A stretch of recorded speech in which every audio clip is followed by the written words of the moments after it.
Assalamualaikum warahmatullahi wabarakatuh. Alhamdulillah wassalatu wassalamu ala asyrafil khalqillah Sayyidina wa maulana Muhammad ibn Abdullah wa ala alihi wa sahbihi wa man tabi'ahu wa nasarahu wa wala wa la hawla wa la quwwata illa billah, amma ba'd. Hadirin jamaah Majlis Ta'lim Musalla At-Tabi'in yang saya muliakan, khususnya pimpinan Al-Mukarram Bapak Haji Priyatna dan juga para pengurus musalla serta tokoh masyarakat, para hujjaj dan remaja sekalian. Syukur alhamdulillah, malam hari ini di malam Jumat, malam yang mulia, kita isi waktu tersebut dengan pengajian. Pengajian adalah sesuatu yang paling mulia. Mudah-mudahan Allah memberikan kepada kita kemuliaan-kemuliaan di dunia dan juga kemuliaan-kemuliaan di negeri akhirat. Amin ya rabbal alamin. Dan juga kita mengharap semoga Allah Subhanahu wa taala mengampuni kekurangan, kesalahan dan dosa-dosa kita, dan juga memberikan balasan pahala atas kehadiran ini dan dibukakan pintu ilmu yang seluas-luasnya. Amin ya rabbal alamin. Yang ingin menyimak 401 halamannya. Halaman 401. Ini saudara-saudara khusus membahas tentang larangan-larangan ini. Ini kan di akhir-akhir kitab ini. Jadi di akhir-akhir kitab ini banyak menerangkan tentang larangan-larangan. Agama kan ya nggak perintah larangan, nggak larangan perintah, itu agama ya. Cuman kan larangan supaya diketahui ada dua macam. Ada larangan haram, ada larangan makruh. Sama dengan perintah, ada perintah wajib, ada perintah sunat. Ini nih yang mengerti ini haram makruh, ini haram beneran, ya ini larangan haram, ini larangan makruh, ini perintah wajib, ini perintah sunat, yang banyak mengetahui ahli-ahli hukum Islam. Kita sebagai orang awam hanya ngikutin begitu. Maka tuh di dalam kitab-kitab diterangkan ini dilarang, tapi dilarang hukumnya makruh. Sebagai contoh ini ya, ada zaman sekarang kan seorang ustadz di YouTube mengatakan orang yang sembahyang nggak boleh pakai masker.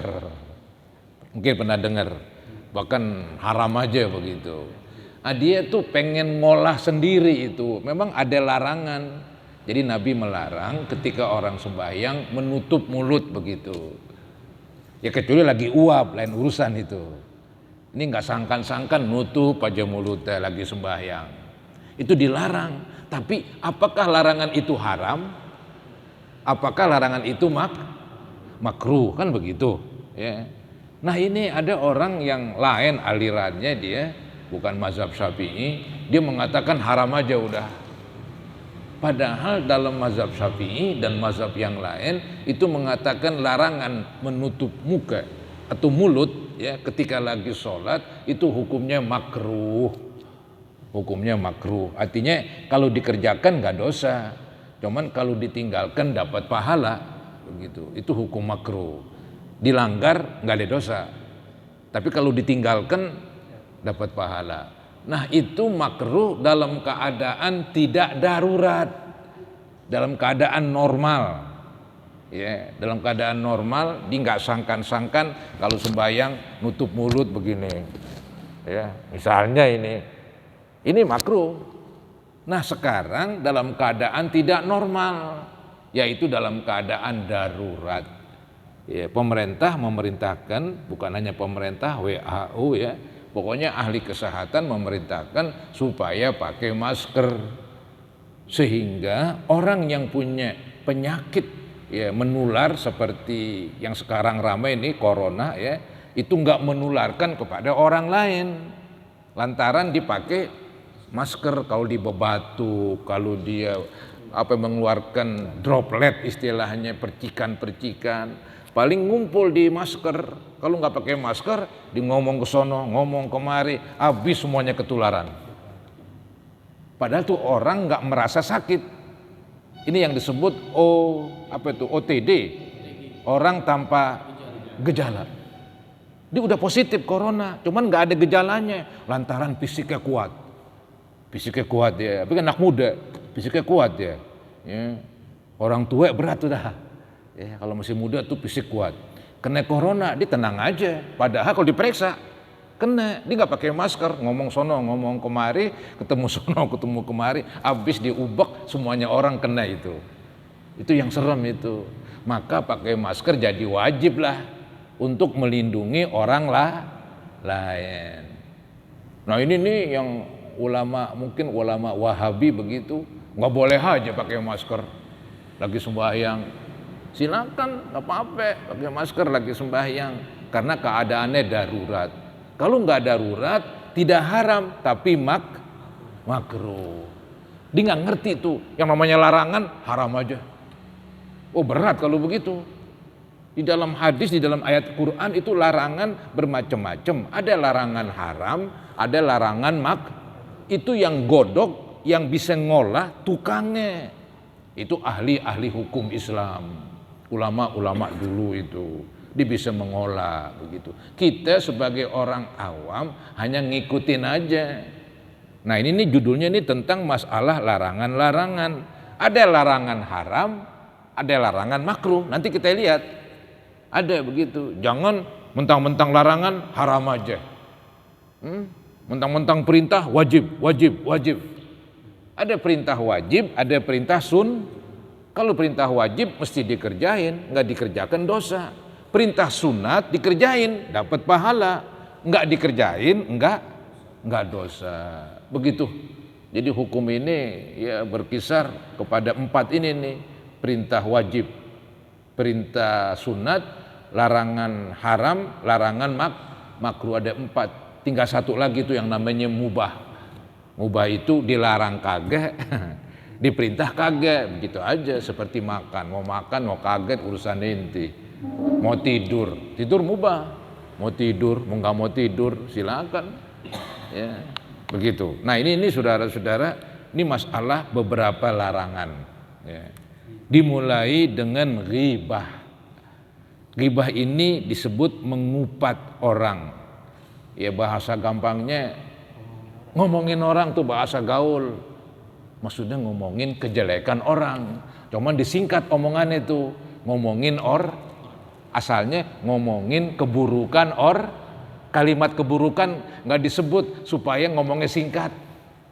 Sama dengan begini nih, mau kemana? Pasar aja ngomongnya. Saya mau pergi kelamaan tuh ngomong, mana ente ke pasar? Udah, ya aslinya saya mau pergi ke pasar.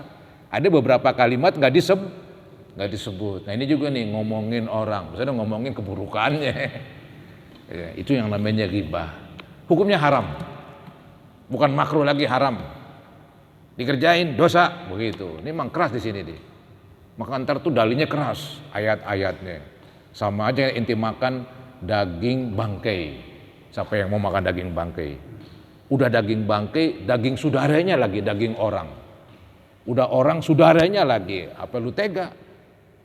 Makan bangkai, bangkainya bangkai daging orang, daging orangnya saudaranya. Begitulah gambaran jelek yang Allah buat bagi orang yang ngomongin orang. Judulnya ghibah alias mengupat orang. Dan perintah memelihara lidah. Firman Allah, qala Allah Ta'ala, wala yaghtab ba'dukum ba'dha ayuhibbu ahadukum ayyakula lahma akhihi maitam fakarihtumuh wattaqullaha innallaha tawwabur rahim. Balik. Artinya, dan jangan saling mengupat setengah kamu pada setengahnya. Ini omongan orang dulu nih. Artinya janganlah kamu mengupat satu sama lain. Ya. Ada sebagian kamu mengupat sebagian ini mengupat sebagian ono. Jadi rancu hidup kalau begitu. Jadi ketika Allah melarang, bukan melarang satu orang doang, semuanya dilarang. Maka dikatakan dan janganlah. Ini kata-kata dan jangan ini larangan. Larangan ini haram apa makruh? Haram. Larangan haram. Dan jangan saling mengupat, saling ngomongin orang, setengah kamu pada setengahnya, sebagian kamu pada sebagian yang lain. Nah Allah gambarkan nih ngomongin orang. Sukakah salah seorang dari kamu makan daging bangkai? Ini daging bangkai, daging orang, saudaranya yang telah mati. Lu suka gak katanya makan daging bangkai manusia? Itu manusia saudara kamu. Pasti kamu jijik atau enggan. Nah begitu juga hendaknya kamu jijik ngomongin orang. Sama aja kamu makan daging saudara kamu yang udah mati. Ya.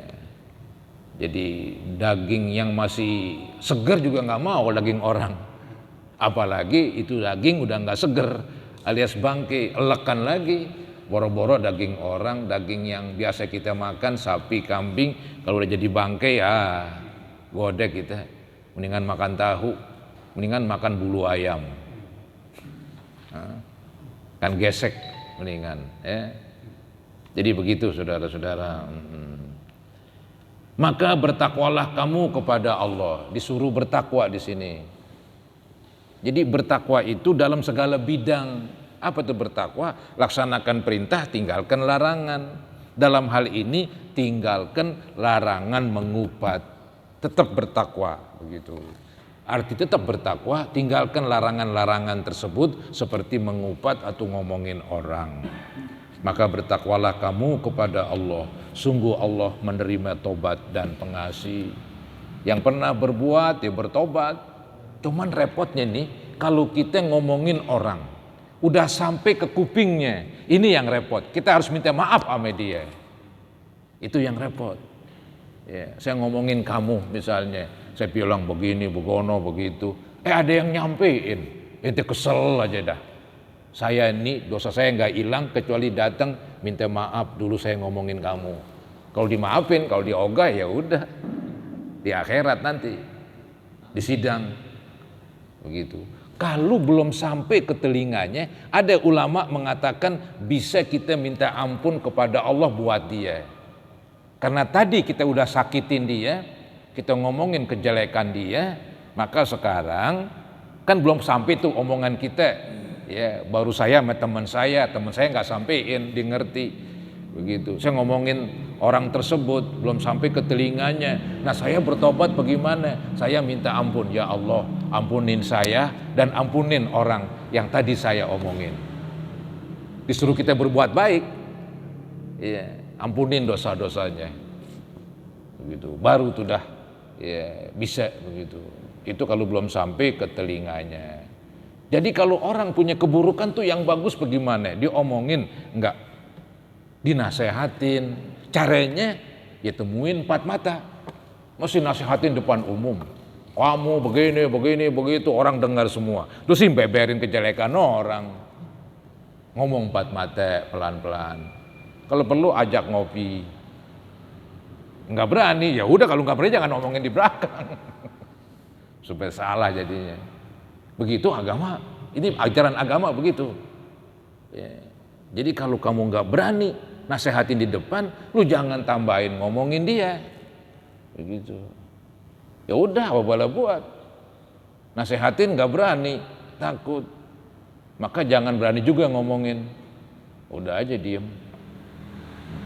Mau gimana lagi coba? Ya. Jadi agama nih istilahnya nih, jangan berbuat jelek dan jangan pula ngomongin kejelekan. Begitu tuh agama kesimpulannya. Agama melarang jangan berbuat jelek. Ngomong kejelekan jelek juga. Ya, ngomong kejelekan orang. Begitu. Ya.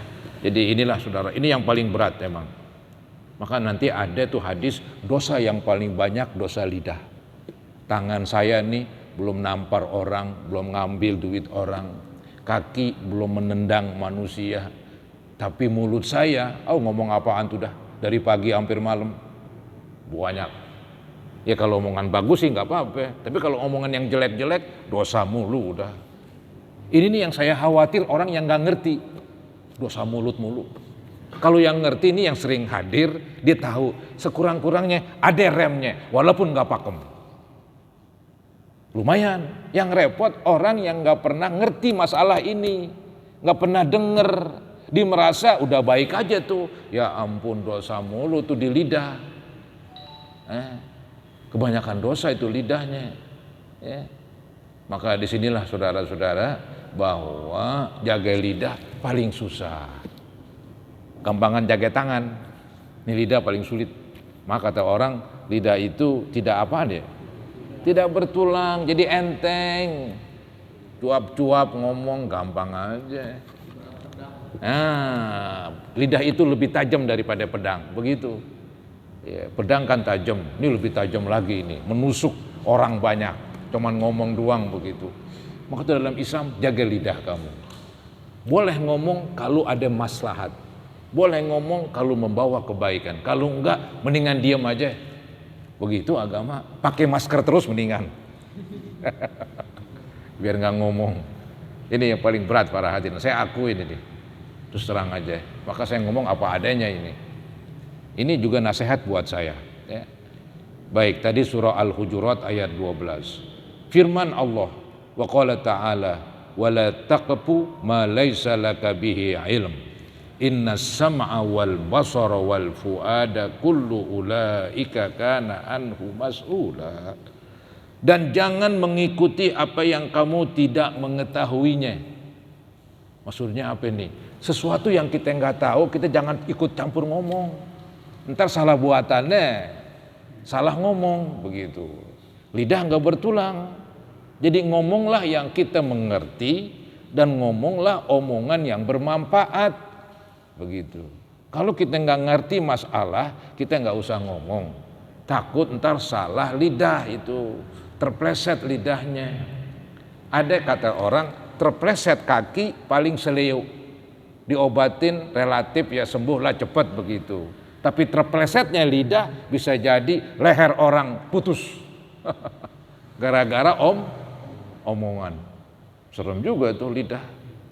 Lebih tajam dari pedang. Bisa-bisa putus omongan, putus leher orang. Gara-gara ucapan. Tapi kalau terplesetnya kaki ya paling seleo. Dalam waktu singkat ya bisa sembuh lah begitu. Tapi omongan lidah yang terpleset, kata orang, waduh gua kesel banget dah, hampir mati gue bawa ini omong. Susah udah deh. Ya, berat. Jadi dan jangan mengikuti apa yang kamu tidak mengetahuinya. Sesungguhnya pendengaran dan penglihatan dan hati pikiran itu semua akan dituntut. Kuping kita dengerin apaan, penglihatan kita ngelihat apa, hati dan pikiran kita berpikir apa, nanti di hari kiamat dituntut. Termasuk lidah. Firman Allah yang ketiga, wa qala ta'ala ma yalfizu min qaulin illa ladaihi raqibun atid. Tiada melepaskan suatu kata melainkan ada dua malaikat raqib atid yang selalu mengawasi dan mencatat. Jadi tidak ada diucapkan kata-kata kecuali ada dua malaikatnya.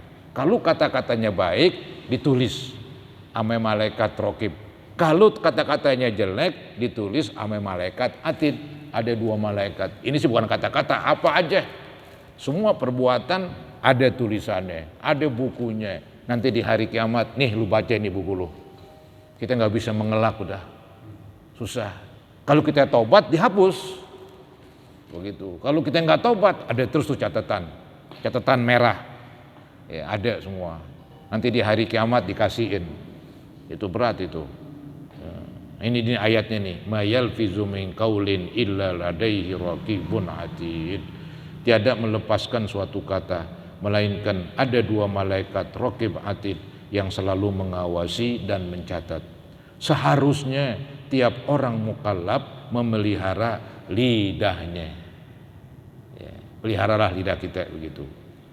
Dari segala kata, terkecuali yang baik. Kalau memang tuh omongan baik, ngomong.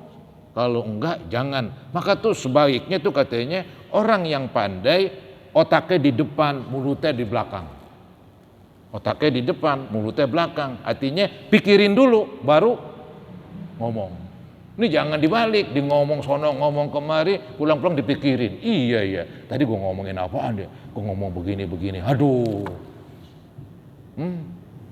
Orang pintar kudunya begitu. Kalau orang bodoh katanya lain lagi. Ngomong dulu baru pikirin. Kalau orang pinter semestinya pikirin dulu, timbang-timbang, nih bagus enggak nih omongan. Oh bagus, ngomong. Oh jelek, gue diam aja. Ya, begitu agama, saudara-saudara ini. Maka dikatakan seharusnya tiap orang mukallaf memelihara lidahnya dari segala kata, terkecuali yang baik. Kalau kira-kira sama baiknya di antara diam dan bicara, maka lebih baik diam. Waduh, antara baik, ya, sini antara baik ini, kalau ngomong baik ada hasilnya baik, kalau diam juga baik, sama aja, mendingan diam. Ya. Jadi kalau saya ngomong nih sama teman saya ini masalah ini baik, tapi kalau saya diam baik juga, nggak ada akibat buruk, mendingan diam jangan ngomong. Karena kalau udah ngomong remnya susah ini, remnya nggak pakem. Mulai-mulai ngomong baik, ujung-ujungnya ngomong yang jelek tuh. Lidah nggak ada tulangnya, berat, apa enteng dia nggak berat ya. Jadi ngomong apa aja. Begitu nih, ini omongan ulama nih. Kalau kira-kira sama baiknya di antara diam dan bicara. Kalau kita diam membawa kebaikan. Kalau kita bicara membawa kebaikan juga. Mendingan diam. Maka lebih baik diam. Sebab ada kalanya bicara yang baik itu juga melantur kepada bicara yang tidak baik. Bukan main agama ngingetin kita. Inilah saudara-saudara tentang jaga lidah. Ini banyak orang nggak mengerti. Nah sekarang mungkin lidahnya nggak ngomong, tapi jari jemarinya ini menyentuh HP, ditulis ya melalui HP, menyebar kebohongan, dosa. Sama aja ngomong bohong. Maka ada yang bilang mulutmu harimaumu. Kita ganti sekarang HP-mu harimaumu. Nggak bisa juga. Jadi nggak beda antara ngomong di mulut dengan nulis di, sama aja. Sama aja, nggak beda. Maka harus jaga tangan nih, jaga pikiran. Ya, dosa apa enggak nih ngomong ginian, kan begitu. Maka harus banyak ngerti lah dalam masalah ini. Jadi mulutmu harimaumu, kita ganti sekarang HP-mu harimaumu. Wa an Abi Hurairah yang pertama, radhiyallahu anhu, anin Nabi sallallahu alaihi wasallam qala, man kana yu'minu billahi wal yaumil akhiri falyakul khairan aw liyasmut, muttafaqun alaih. Artinya Abu Hurairah radhiyallahu an berkata, bersabda Nabi Shallallahu Alaihi Wasallam, siapa yang percaya kepada Allah dan hari kemudian hendaknya berkata baik atau diam. Jadi ini ngomong ini dihubungkan dengan percaya kepada hari akhirat, dengan percaya kepada Allah. Kalau benar-benar kita udah percaya kepada Allah, kita percaya ada hari pembalasan nanti, maka jaga lidah. Jaga lidah begitu. Ini berbahaya. Allah Maha mengetahui, nanti dituntut di akhirat. Ya, jadi ngomong itu diukur dengan keimanan seseorang. Ya, kalau tukang ngomong kemudian salah, itu imannya lemah itu. Ya, jadi istilahnya ngomong itu ukuran iman seseorang. Iman seseorang bisa dilihat juga dari dia ngomong. Kalau ngomong salah melulu, nakal, ngomongnya nggak benar, aduh, imannya lemah itu. Ya, maka dihubungkan tuh, siapa yang percaya kepada Allah itu, man kana yu'minu, ya, billahi, percaya kepada Allah, wal yaumil akhir, percaya kepada hari kemudian. Ya, falyakul khairan, hendaknya berkata baik, aw liyasmut, atau diam. Dengan diam, kalau kita bicara berbahaya, begitu. Ini saudara-saudara agama ya, menyuruh kita untuk jaga lidah. Mungkin itu dari perkataan timbul peperangan, ya, dari perkataan timbul perkelahian, dari perkataan timbul pembunuhan. Itu ngomong itu akibatnya melebar kemana-mana. Ya, terjadinya peperangan, terjadinya pembunuhan, terjadinya perkelahian, tawuran. Kadang-kadang gara-gara omongan. Ya, apalagi omongan ditambah-tambahin, ini yang rusak. Ya, omongannya ditambah-tambahin. Ya, jadi hoak kata orang sekarang. Itu haram memang. Dalam agama nggak boleh. Ngomonglah yang benar, kalau enggak mendingan diem. Baik, di hadis nomor 2, wa an Abi Musa radhiyallahu anhu qala qultu ya Rasulullah ayyul muslimi afdalu qala man salimal muslimuna min lisanihi wa yadihi muttafaqun alaih. Artinya Abu Musa radhiyallahu an berkata, saya bertanya, ya Rasulullah, siapakah yang terutama di antara kaum muslimin?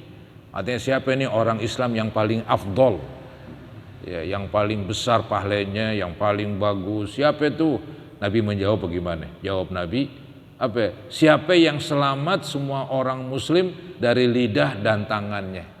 Jadi orang yang muslim, yang afdol itu yang bagaimana? Kalau mulutnya dijaga, tangannya dijaga, orang lain selamat.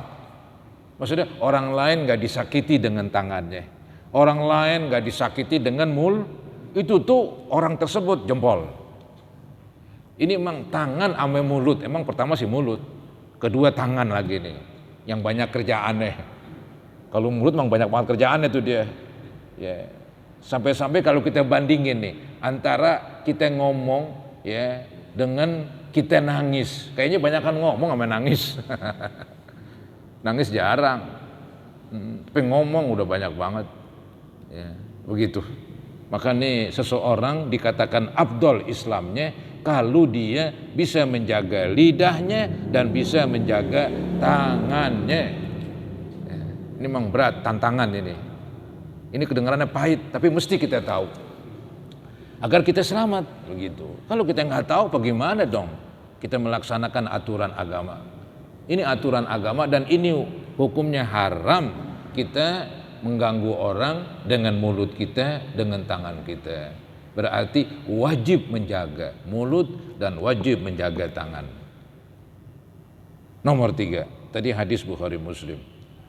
Nomor 3, wa an Sahl bin Sa'ad qala Rasulullah sallallahu alaihi wasallam man yadmanu li ma baina lahyaihi wa ma baina rijlaihi admanu lahul jannah muttafaqun alaih.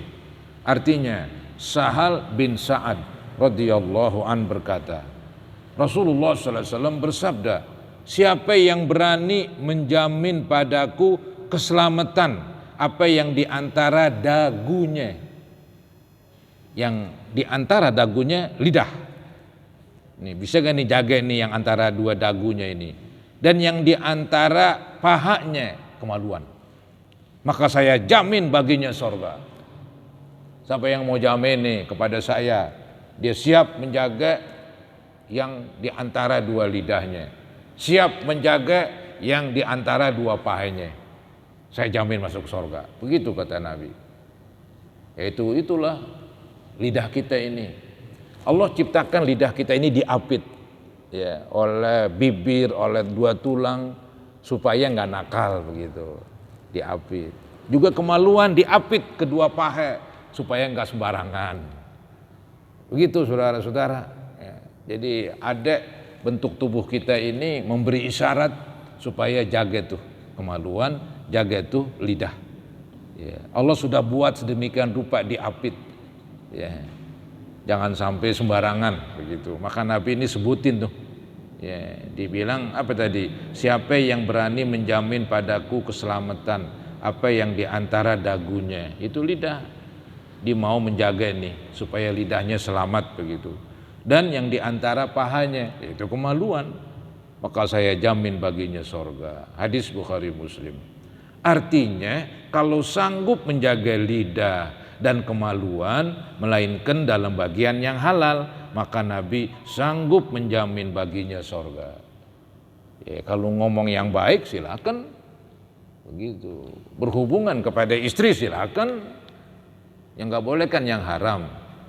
Ya, nggak bisa menjaga nih lidah, nggak bisa menjaga nih kemaluan. Ya, bahaya itu. Ya, ini paling berat saudara-saudara. Dalam hidup ini memang perlu kita ekstra hati-hati, khususnya lidah. Di nomor wahid itu lidah. Ya. Kemudian di nomor 4, wa an Abi Hurairah radhiyallahu anhu annahu sami'a an-nabiy sallallahu alaihi wasallam yaqul Innal abda la yatakallamu bil kalimati ma yatabayyanu fiha yazillu biha ilan nari ab'ada mimma bainal masyriqi wal maghrib. Muttafaqun alaih. Artinya Abu Hurairah radhiyallahu an telah mendengar Rasulullah sallallahu alaihi wasallam bersabda. Maksudnya ini Abu Hurairah mendengar Nabi bersabda yang isinya, sungguh ada kalanya seorang hamba berbicara sepatah kata yang tidak diperhatikan, tiba-tiba ia tergelincir ke dalam neraka oleh kalimat itu lebih jauh dari jarak antara timur dengan barat. Kadang-kadang orang gak begitu perhatiin tuh apa yang diucapin, gak taunya gara-gara ucapan tersebut membuat dia masuk neraka paling bawah yang dalamnya jauh sekali antara timur dan barat. Begitu, berlawanan panjang sekali di dalamnya. Nah, ini nasihat dari Nabi supaya menjaga lidah. Ya, kadang-kadang ada orang berbicara sepatah dua patah kata tapi isinya jelek. Berbahaya itu. Ya. Dia nggak merasa dosa, dia nggak merasa ada beban begitu. Ngomong sepatah dua kata. Ya. Tapi isinya tuh omongan jelek, itu sangat berbahaya. Ya. Kayak kita ngatain orang, contohnya. Ya. Dengan satu kalimat doang, jangan-jangan gara-gara itu Allah nggak ampunin dosa kita. Allah masukin ke neraka yang dalamnya sedalam antara timur dan barat. Ya. Jadi jangan digampangin lah ngomong. Ya, jangan digampangin ngomong. Lebih baik diem. Memang kadang-kadang dalam pergaulan kalau orang yang diem diomongin juga. Orangnya bego, apalah dikatalah macam-macam. Padahal tuh dia diem ada tujuan. Jadi kalau ada keperluan di ngomong, masih ada keperluan nggak ngomong. Ada sesuatu yang baik di ngomong, kalau yang jelek diogah mendingan diam aja. Maka ada yang bilang diam itu emas. Diam emas, mahal diam. Daripada istilahnya ada orang lemes kalau ngomong itu udah paling gampang dah. Ngomong sono ngomong kemari begitu. Nggak taunya dia nggak sadar. Udah berapa kata tuh omongan yang isinya jelek. Aduh bahaya para hadirin. Kita kalau ditimbang-timbang antara dosa lidah dengan sholat kita, dengan puasa kita, jangan-jangan beratan dosa lidah ini. Ya, ini yang berbahaya begitu. Kebaikan kita seapa sih, tapi dosa kita udah seablak-ablak. Udah banyak banget dari dosa lidah itu. Ekstra hati-hati menjaga lidah. Tadi tuh dia nggak sadar ya satu omongan bisa membuat dia terpleset begitu. Kalau omongannya jelek. Nah ini kebalikannya nih. Nomor 5, wa anhu anin Nabi sallallahu alaihi wasallam qala innal abda la yatakallamu bil kalimati min ridwanillahi ta'ala ma yulqi laha balan yarfa'uhu Allahu biha darajat wa innal abda la yatakallamu bil kalimati min sakhatillahi ta'ala la yulqi laha balan yahwi biha fi jahannam. Rawahul Bukhari. Artinya Abu Hurairah radhiyallahu an berkata, bersabda Nabi sallallahu alaihi wasallam, seorang hamba ada kalanya berbicara tentang sesuatu yang menyebabkan keredoan Allah. Omongannya bagus, tapi omongannya bagus dan membawa Allah itu jadi redok dengan dia. Allah ampunin dosa-dosanya itu. Gara-gara cuman ngomong satu kalimat tapi isinya bagus katanya. Seorang hamba ada kalanya berbicara tentang sesuatu yang menyebabkan keredoan Allah. Dia ngomong yang baik sehingga Allah redho. Yang tidak diperhatikan, dia sih nggak anggap ini omongan keren, tapi isinya bagus begitu. Ya. Apa yang terjadi katanya? Ya, dikatakan yang tidak diperhatikan mendadak ia telah diangkat beberapa derajat oleh sebab kalimat itu. Allah angkat nanti kedudukannya di sorga dengan kedudukan yang tinggi. Hanya berbicara satu kalimat, cuman isinya bagus, ya, bukan kalimat yang isinya jelek begitu. Nah kebalikannya nih kebalikannya. Dan ada kalanya seorang hamba mengeluarkan kalimat yang menyebabkan murka Allah. Allah marah. Dengan tidak diperhatikan, orang itu kurang perhatian kepada omongan itu. Dia nggak sadar tuh omongan berbahaya. Allah jadi marah. Tiba-tiba ia telah terjerumus dalam neraka jahanam. Oh, kalau begitu omongan walaupun satu kata harus diperhatiin banget. Ya, jangan sampai omongan itu keluar dari mulut isinya buruk. Ya. Jadi harus diperhatikan banget karena ini omongan berbahaya sekali. Gitu. Iya, udah berapa hadis itu? 5.